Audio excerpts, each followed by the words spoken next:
بل هو قرآن مجيد في لوح محفوظ.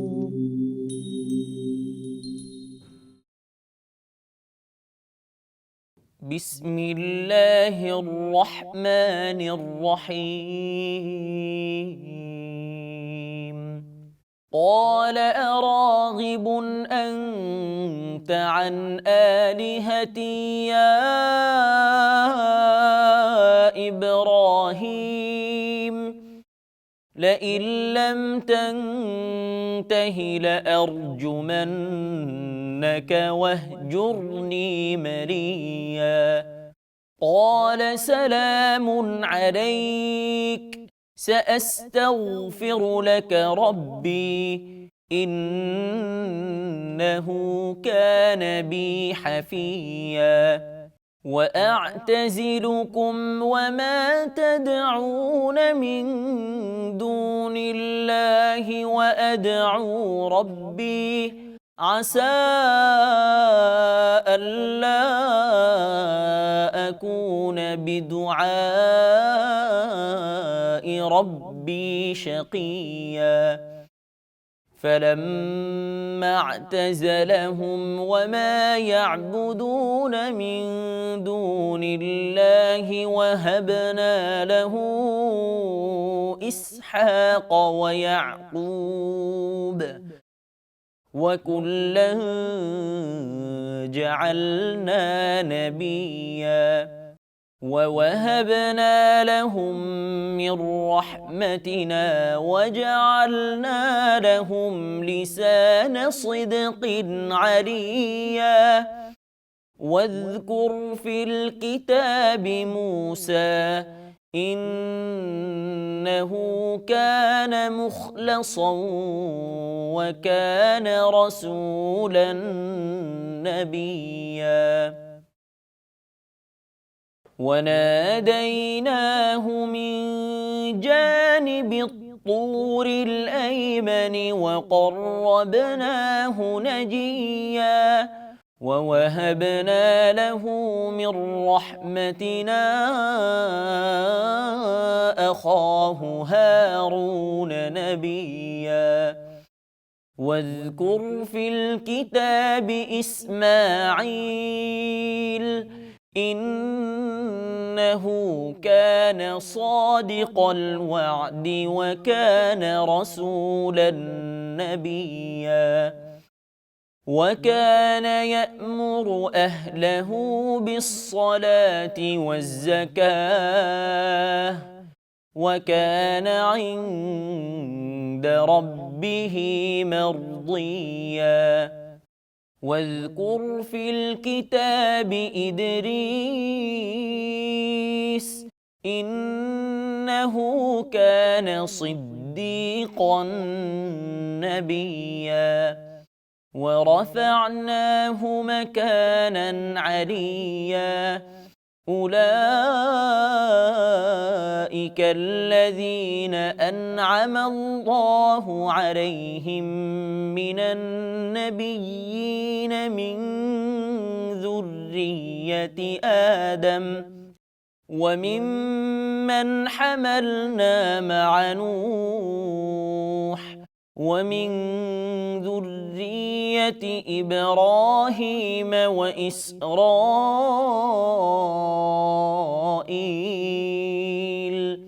وممن هدينا واجتبينا. إذا تتلى عليهم آيات الرحمن خروا سجدا وبكيا.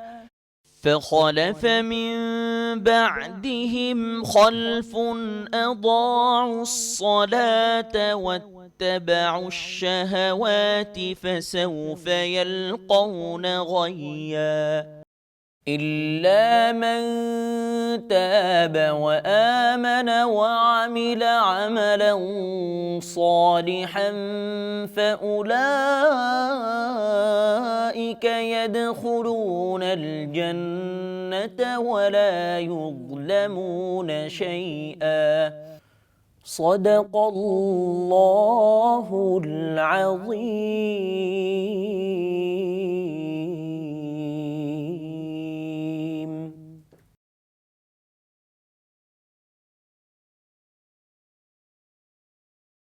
দয়াময় পরম দয়ালু আল্লাহর নামে। পিতা বলিল, হে ইব্রাহিম, তুমি কি আমার দেবদেবীর হইতে বিমুখ? যদি তুমি নিবৃত না হও, তবে আমি প্রস্তরাঘাতে তোমার প্রাণ নাশ করিবই।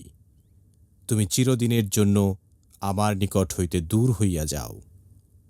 ইব্রাহিম বলিল, তোমার প্রতি সালাম।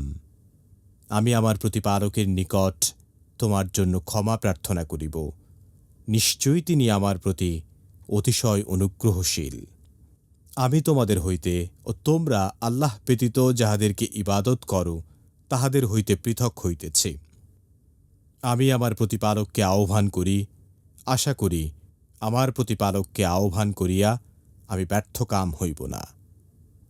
অতঃপর সে যখন তাহাদের হইতে ও তাহারা আল্লাহ ব্যতীত যাহাদের ইবাদত করিত সেই সকল হইতে পৃথক হইয়া গেল, তখন আমি তাহাকে দান করিলাম ইসহাক ও ইয়াকুব, এবং প্রত্যেককে নবী করিলাম।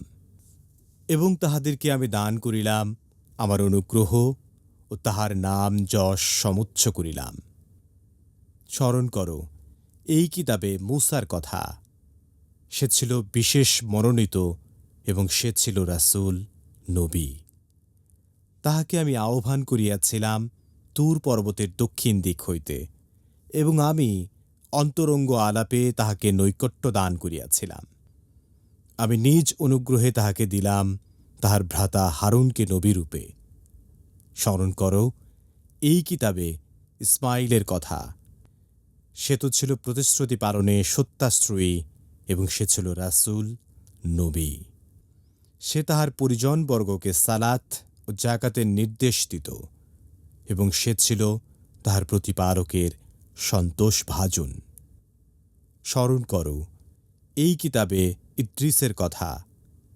সে ছিল সত্যনিষ্ঠ নবী, এবং আমি তাহাকে উন্নীত করিয়াছিলাম উচ্চ মর্যাদায়। ইহারাই তাহারা নবীদের মধ্যে যাহাদেরকে আল্লাহ অনুগ্রহ করিয়াছেন, আদমের বংশ হইতে ও যাহাদেরকে আমি নূহের সঙ্গে নৌকায় আরোহণ করাইয়াছিলাম, এবং ইব্রাহিম ও ইসমাইলের বংশোদ্ভূত ও যাহাদেরকে আমি পথনির্দেশ করিয়াছিলাম ও মনোনীত করিয়াছিলাম। তাহাদের নিকট দয়াময়ের আয়াত আবৃত্তি করা হইলে তাহারা সিজদায় লুটাইয়া পড়িত ক্রন্দন করিতে করিতে। উহাদের পরে আসিল অপদার্থ পরবর্তীরা। তাহারা সালাত নষ্ট করিল ও লালসা পরবশ হইল। সুতরাং উহারা অচিরেই কুকর্মের শাস্তি প্রত্যক্ষ করিবে। কিন্তু উহারা নহে যাহারা তওবা করিয়াছে, ঈমান আনিয়াছে ও সৎকর্ম করিয়াছে। উহারা তো জান্নাতে প্রবেশ করিবে, উহাদের প্রতি কোনো জুলুম করা হইবে না।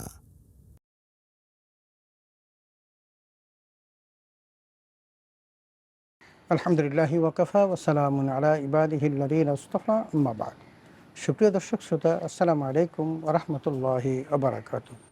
সময় সংবাদের নিয়মিত অনুষ্ঠান লৌহে মাহফুজ থেকে আপনাদের সকলকে জানাচ্ছি আন্তরিক শুভেচ্ছা ও মোবারকবাদ। সুপ্রিয় শ্রোতা, আমরা এতক্ষণ পর্যন্ত পবিত্র কোরআনুল কারীমের সূরা মারিয়ামের ৪৬ নম্বর আয়াত থেকে ৬০ নম্বর আয়াতের তেলাওয়াত শুনলাম তর্জমা। আসুন আমরা এই আয়াতে কারিমাগুলোর সংক্ষিপ্ত তাফসীর শুনি। আল্লাহ তাআলা আমাদের সকলকে কোরআনুল কারীম বুঝার তৌফিক দান করুন, আমিন। সুপ্রিয় শ্রোতা, আমরা ধারাবাহিক যে আলোচনা করছিলাম সেখানে আমরা যেই আলোচনার মধ্যে এসে পৌঁছেছি সেটা হলো হযরত ইব্রাহিম আলাইহিস সালাতু ওয়াসসালাম এবং তার বাবার মধ্যকার আলোচনা। এবং সেখানে হযরত ইব্রাহিম আলাইহিস সালাতু ওয়াসসালাম তার বাবাকে তাদের মূর্তি পূজা সম্পর্কে বিভিন্নভাবে বুঝালেন এবং তাকে সৎ পথে আসার আহ্বান করলেন এবং মূর্তি পূজা পরিত্যাগ করতে তাকে উপদেশ দিলেন।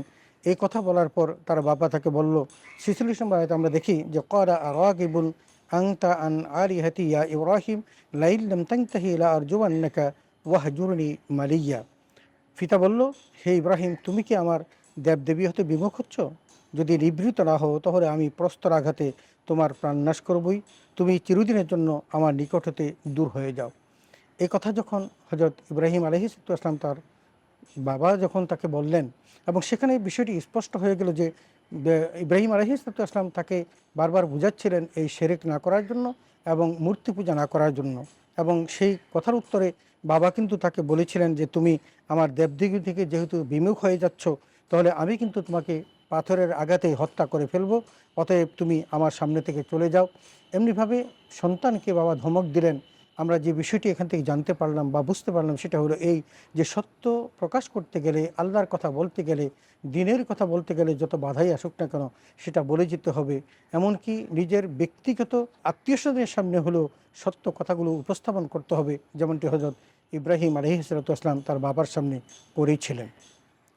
৪৭ নম্বর আয়াতে আল্লাহ তাআলা বলেন, ক্বালা সালামুন আলাইকা সাস্তাগফিরু লাকা রব্বি ইন্নাহু কানা বি হাফিয়্যা।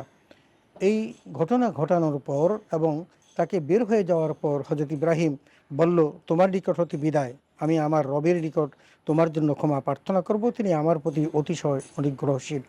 হযরত ইব্রাহিম আলাইহিস সালাম তার বাবার এই প্রত্যুত্তরে বললেন যে আমি তোমার কাছ থেকে চলে যাচ্ছি ঠিক, কিন্তু আমি তোমার জন্য সারা জীবন দোয়া করব, এবং এই কথা মনে রেখো যে আমার আল্লাহ তাআলা কিন্তু অনুগ্রহশীল, তিনি আমার প্রতি অনুগ্রহ করবেন। তুমি আমাকে ছেড়ে দিল, তুমি আমাকে ছুঁড়ে মারলো, আল্লাহ তাআলা কিন্তু আমাকে তার অনুগ্রহ দিয়ে সবসময় সহযোগিতা করে যাবেন, সাহায্য করে যাবেন, এতে আমার কোনো সন্দেহের অবকাশ নেই। ৩৮ নম্বর আয়াতে আল্লাহ তাআলা বলেন, ওয়াতাজিলুকুম ওমা তাদউনা মিন দুনিল্লাহি ওয়াদউ রব্বি আসা আন আল্লা আকুনা বিদুআই রব্বি শাকিয়া। আমি তোমাদের দিক হতে এবং তোমরা আল্লাহ ব্যতীত যাদের ইবাদত করো তাদের দিক হতে পৃথক হচ্ছি। আমি আমার রবকে আহ্বান করি, আশা করি আমার রবের আহ্বান করে আমি ব্যর্থ হব না। সুপ্রিয় দর্শক শ্রোতা, হযরত ইব্রাহিম সেখান থেকে চলে যাচ্ছেন এবং যাওয়ার পূর্বে তিনি এই কথা বলে যাচ্ছেন যে তোমাদের থেকে এবং তোমরা যাকে ডাকো, আহ্বান করো, দেব হিসেবে, প্রভু হিসেবে যাকে তোমরা কল্পনা করো, আমি তাকেও ছেড়ে যাচ্ছি। তবে আমি আমার এই রবকে যে আহ্বান করছি সেই রবের কাছ থেকে আমি আহ্বান করে কখনো ব্যর্থ হইনি এবং হবও না, কারণ তিনি আমাকে সবসময় আগলে রাখবেন এবং সদা সর্বদা তিনি আমার প্রতি তার দয়া, তার ভালোবাসা, অনুগ্রহ প্রদর্শন করবেন। অতএব আমি তোমাদেরকে ছেড়ে চলে গেলাম। ৪৯ নম্বর আয়াতে আল্লাহ তাআলা বলেন, ফালাম্মা তাজালাহুম ওমা ইয়াবুদুনা মিন দুনিল্লাহি ওয়াহাবনা লাহু ইসহাক ওয়া ইয়াকুব ওয়া কুল্লান জাআলনা নাবিয়্যা। অতঃপর সে যখন তাদের থেকে এবং তারা আল্লাহ ব্যতীত যাদের ইবাদত করত সেই সব হতে পৃথক হয়ে গেল, তখন আমি তাদের দান করলাম ইসহাক ও ইয়াকুব এবং প্রত্যেককে করলাম নবী। সুপ্রিয় দর্শক শ্রোতা, হযরত ইব্রাহিম আলাইহিস সালাম বাবা মার কাছ থেকে চলে আসলেন। এর ফাঁকে তার প্রতি যথেষ্ট অন্যায় আচরণ করা হয়, তাকে হত্যা করার জন্য তাকে অগ্নিকুণ্ডে নিক্ষেপ করা হয়, সেখানেও কিন্তু আল্লাহ তাআলা তাকে রহম করেছিলেন, দয়া করেছিলেন। তিনি তাকে আগুনে নিক্ষেপ করার পরেও তার কোনো ক্ষতি হয় নাই, বরং সেখান থেকে তিনি যখন চলে গেলেন তারপর আল্লাহ রাব্বুল আলামিন তাকে তার সন্তান দিলেন, যে সন্তানদের মধ্যে একজনের নাম হলো ইসহাক, আরেকজনের নাম হলো ইয়াকুব, এবং তাদের প্রত্যেককে আল্লাহ তাআলা নবী হিসাবে স্বীকৃতি দিয়েছেন এবং তারা নবী হিসাবে পৃথিবীতে তারা দ্বীনের দাওয়াত দিয়েছিল। ৫০ নম্বর আয়াতে আল্লাহ তাআলা বলেন, ওয়াহাবনা লাহুম মির রাহমাতিনা ওয়া জাআলনা লাহুম লিসানা সিদকিন আলিয়্যা, এবং তাদেরকে আমি দান করলাম আমার অনুগ্রহ ও তাদের দিলাম সুউচ্চ খ্যাতি। সুপ্রিয় দর্শক শ্রোতা, হযরত ইব্রাহিম আলাইহিস সালামকে আল্লাহ তাআলা সন্তান দিলেন ইয়াকুব এবং ইসহাক, এবং তাদের মধ্য থেকে আল্লাহ তাআলা পৃথিবীতে অসংখ্য নবী এবং রাসূল পাঠালেন, তাদেরকে প্রচণ্ড সম্মানে সম্মানিত করলেন। এবং সে কথাটি আল্লাহ বলছেন যে তাদেরকে আমি দান করলাম আমার অনুগ্রহ, তার মানে দয়া, তাদেরকে নবী বানালাম, তারা সত্যবাদী হিসাবে প্রচার করলো এবং তাদেরকে আমি সর্বোচ্চ খ্যাতির অধিকারী বানালাম। দুনিয়াতে তারা নবী হিসাবে অনেক সন্তানকে পৃথিবীতে পাঠিয়েছেন এবং তারপর তারা এই দুনিয়াতে সম্মানের সাথে তারা দুনিয়াতে দ্বীনের দাওয়াত দেওয়ার পর তারা সম্মানের সাথে আবার পৃথিবী থেকে বিদায় নিয়েছে। ৫১ নম্বর আয়াতে আল্লাহ তাআলা বলেন, ওয়াযকুর ফিল কিতাবি মূসা ইন্নাহু কানা মুখলাসান ওয়া কানা রাসূলান নাবিয়্যা। আল্লাহ তাআলা হযরত ইব্রাহিম আলাইহিস সালামের আলোচনা শেষ করার পর এখন ইব্রাহিমের পরে মুসা এবং হারুনের কথা উল্লেখ করছেন, কারণ হযরত মুসা আলাইহিস সালাম এবং হারুন আলাইহিস সালাম তারা দুজনেই কিন্তু আল্লাহর নবী ছিলেন এবং তারা আল্লাহর প্রিয় পয়গম্বর ছিলেন। এখন আল্লাহ বলছেন যে তোমরা স্মরণ করো, উল্লেখিত মুসার কথা বর্ণনা করো, সে ছিল বিশুদ্ধ চিত্ত এবং সে ছিল রাসূল নবী। তার মানে হযরত মুসা আলাইহিস সালামের পরিচয় দিতে গিয়ে আল্লাহ তাআলা বলছেন যে তিনি খুব বিশুদ্ধ চিত্তের লোক ছিলেন সে পুত পবিত্র মানুষ ছিলেন এবং তিনি একদিকে নবী ছিলেন, অন্যদিকে তিনি রাসূল ছিলেন। তার মানে আল্লাহ তাআলাকে নবী এবং রাসূল হিসেবে পৃথিবীতে পাঠিয়েছেন এবং তাকে একজন পুত পবিত্র চরিত্রের অধিকারী হিসেবে পৃথিবীতে পাঠিয়েছেন। এভাবেই হযরত মুসা আলাইহিস সালামের তিনি পরিচয় উপস্থাপন করেছেন। 52 নম্বর আয়াতে আল্লাহ তাআলা বলেন, ওয়ানাদাইনাহু মিন জানিবিত তুরিল আইমান ওয়া কাররাবনাহু নাজিয়্যা। আমি তাকে আহ্বান করেছিলাম তুর পর্বতের দক্ষিণ দিক হতে এবং আমি গূঢ়তত্ত্ব আলোচনারত অবস্থায় তাকে নিকটবর্তী করেছিলাম। সুপ্রিয় দর্শক শ্রোতা, হযরত মুসা আলাইহিস আসলামের সাথে আল্লাহ তাআলার অনেক কথোপকথন হয়েছিল এবং আল্লাহ তাআলা তাকে রাসূল হিসেবে যখন নির্বাচন করলেন তখন তাকে আসমানি কিতাব দিতে চাইলেন, তাকে তুর পাহাড়ে ডেকে নিলেন এবং সেখানে আল্লাহর সাথে তার গূঢ় গম্ভীর কথা হচ্ছিল এবং সেই কথা অবস্থায় আল্লাহ তাআলা তাকে তার কাছে ডেকে নিয়েছিলেন এবং তাকে তার আলোচনারত অবস্থায় তাকে নিকটবর্তী করেছিলেন এবং আল্লাহ তার সাথে কথা বলেছিলেন সেই তুর পাহাড়ের কাছে। এই কথাটি আল্লাহ 52 নম্বর আয়াতে আমাদেরকে জানিয়েছেন। 53 নম্বর আয়াতে আল্লাহ তাআলা বলেন, ওয়াহাবনা লাহু মির রাহমাতিনা আখাহু হারুনা নাবিয়্যা। সুপ্রিয় দর্শক শ্রোতা, আমি নিজ অনুগ্রহে তাকে দিলাম তার ভাই হারুনকে নবী রূপে।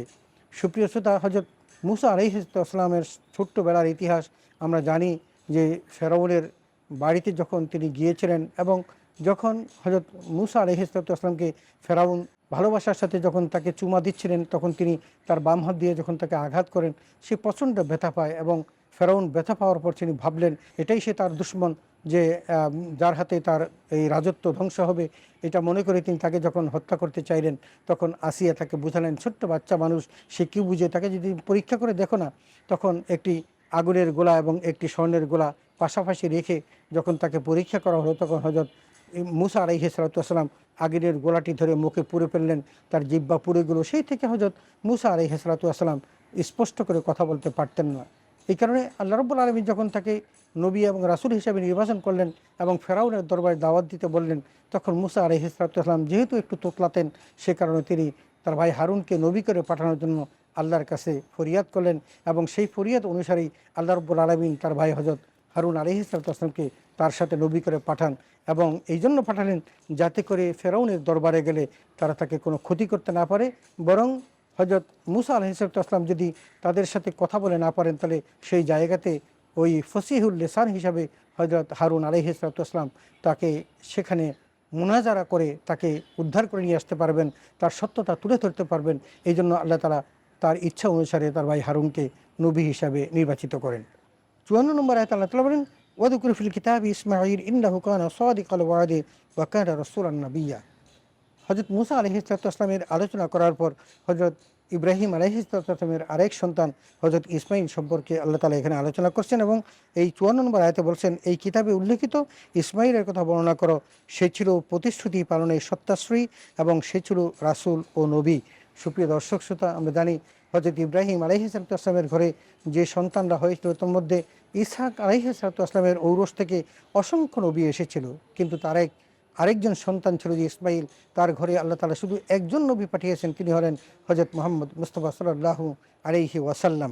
এখন তার সম্পর্কে ইসমাঈল সম্পর্কে বলতে গিয়ে আল্লাহ তাআলা বলেন যে ইন্নাহু কানা সাদিকাল ওয়াদি, তিনি ছিলেন প্রতিশ্রুতি পালনের সত্যাশ্রয়ী। কারণ তিনি ছোট্টবেলা যখন তার বাবা তাকে জবাই করতে নিয়েছিলেন তখন তিনি বলেছিলেন যে আমি ধৈর্যশীল থাকবো, তুমি নিশ্চিন্ত থাকো। ঠিক তেমনিভাবেই প্রত্যেকটি কারণে প্রত্যেকটি জায়গাতে যেখানে বিপদগ্রস্ত হয়েছেন সেখানে তিনি পরম ধৈর্য চরম পরাকাষ্ঠা প্রদর্শন করেছেন। সেই কথাটি আল্লাহ কোরআন কারিমে তুলে ধরেছেন, ওয়া কানা রাসূলান নাবিয়্যা, এবং তিনিও ছিলেন নবী এবং রাসূল।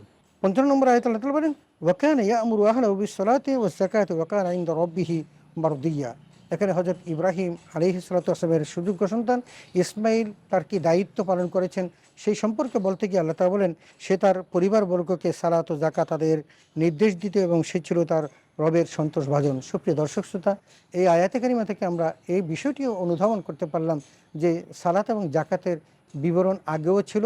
আমরা যে ফরম্যাটে সালাত কায়েম করি এবং যাকাত দিই হয়তো এভাবে ছিল না, কিন্তু সালাতও ছিল, যাকাতও ছিল। এই কথাটি আল্লাহ তাআলা কোরআন কারীমের 55 নম্বর আয়াতে বলছেন সূরা মারিয়ামে যে হযরত ইসমাঈল আলাইহিস সালাম তার পরিবারবর্গকে সালাত এবং যাকাতের নির্দেশ দিতেন, নিজেও পালন করতেন এবং সে ছিলেন তার রবের সন্তোষভাজন। তার মানে আল্লাহ তাআলা তার প্রতি সন্তোষ ছিলেন।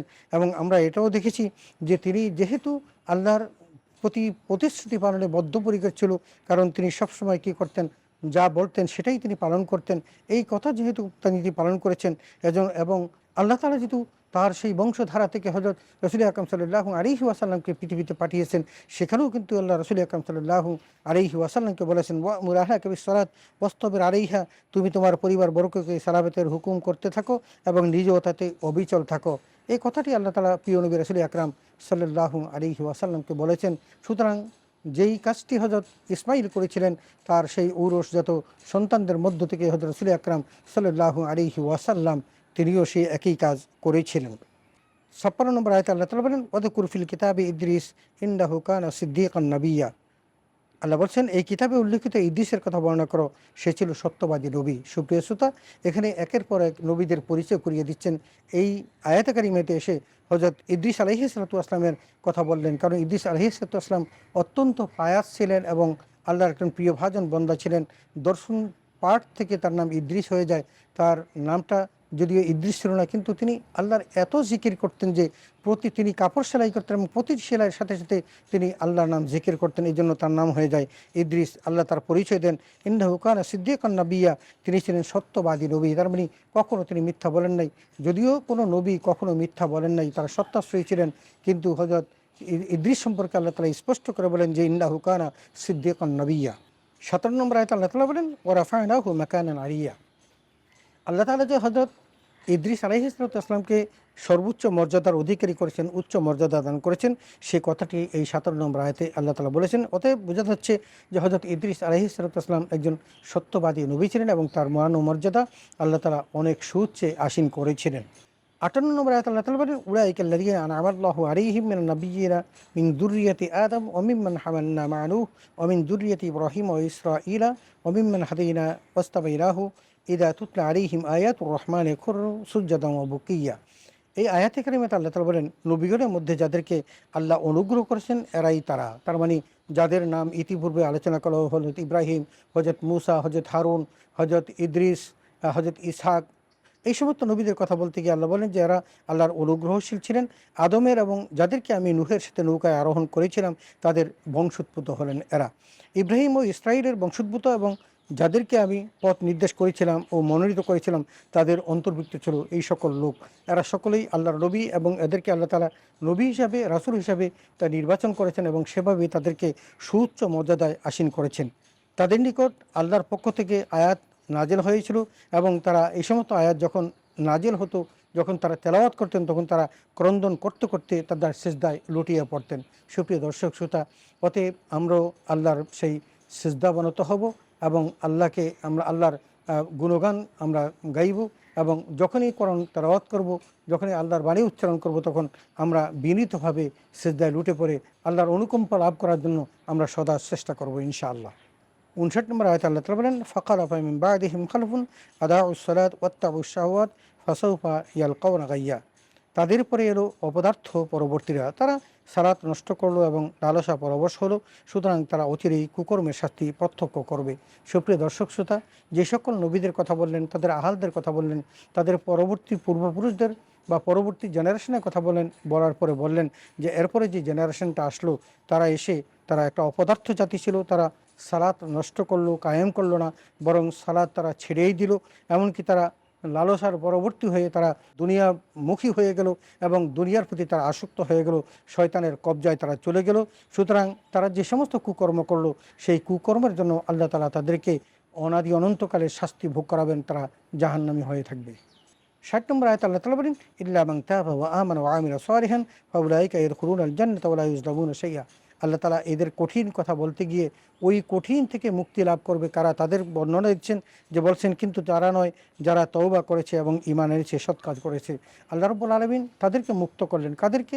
যারা পাপ করেছে এবং পাপ করার পর আবার তওবা করেছে এবং তওবা করে আবার ঈমান এনেছে এবং সৎকর্ম করেছে, এদেরকে আল্লাহ তাআলা বলেন যে এদের পরিণতি হবে, তারা জাহান্নাম তো হবেই না, বরং তারা জান্নাতি হবে এবং আল্লাহ তাআলা তাদেরকে অনাদি অনন্তকালের জন্য জান্নাত দিবেন, তাদের প্রতি কোনো জুলুম করবেন না। তার মানে আল্লাহ তাআলা যে কথাটি বোঝাতে চাচ্ছেন সেটা হলো এই, কেউ যদি আল্লাহর পথে থাকে, আল্লাহর কাজ করে, আল্লাহ তাকে কখনো মাহরুম করেন না, বরং তাকে সুফল দান করেন। যেমন কাফির মুশরিকদেরকে আল্লাহ জাহান্নাম দিবেন, আল্লাহ জান্নাতি মানুষকে, সৎকর্মশীলদেরকে জান্নাত দিবেন। এটাই হলো আল্লাহর সেই সুবিচার। সুপ্রিয় দর্শক শ্রোতা, আমরা এতক্ষণ পর্যন্ত পবিত্র কোরআন কারীমের সূরা মারিয়ামের ৪৬ নম্বর আয়াত থেকে ৬০ নম্বর আয়াতের তেলাওয়াত শুনলাম তর্জমা ও তাফসির।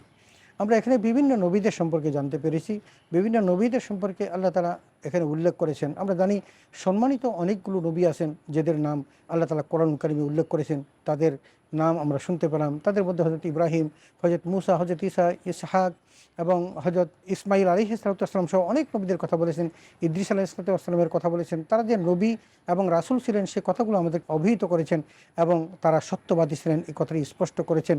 এবং আল্লাহ তাআলা বলেন, এই সমস্ত মানুষগুলো চলে যাওয়ার পর যারা এসেছেন তারা ছিল অপদার্থ এবং তারা এসে দুনিয়াতে ঝগড়া করেছে, মারামারি করেছে, নামাজ থেকে গাফির ছিল এবং তারা অন্যায়ে ডুবে গেছে এবং দুনিয়ামুখী হয়ে তারা পরকাল থেকে ছিটকে পড়েছে। এই কারণে আল্লাহ তাআলা বলছেন যে তাদেরকে আল্লাহ তাআলা জাহান্নাম দিবেন, কিন্তু তারাই সেখান থেকে মুক্তি পাবে যারা তওবা করবে, ঈমান আনবে এবং সৎকর্ম করবে, এবং সেই সৎকর্মশীল মানুষদেরকে আল্লাহ তাআলা জান্নাত দিবেন। এই কথাটিও এই আয়াতে কারিমার মধ্যে আল্লাহ তাআলা উল্লেখ করেছেন। অতএব আসুন আমরা কোরআন কারীম বুঝি এবং কোরআন মোতাবেক আমাদের জীবনটাকে গঠন করার চেষ্টা করি। আল্লাহ তাআলা আমাদের সকলকে সে তৌফিকে দান করুন, আমিন। ওয়া আখিরু দাওয়ানা আলহামদুলিল্লাহি রাব্বিল আলামিন। আসসালামু আলাইকুম ওয়া রাহমাতুল্লাহি ওয়া বারাকাতুহু।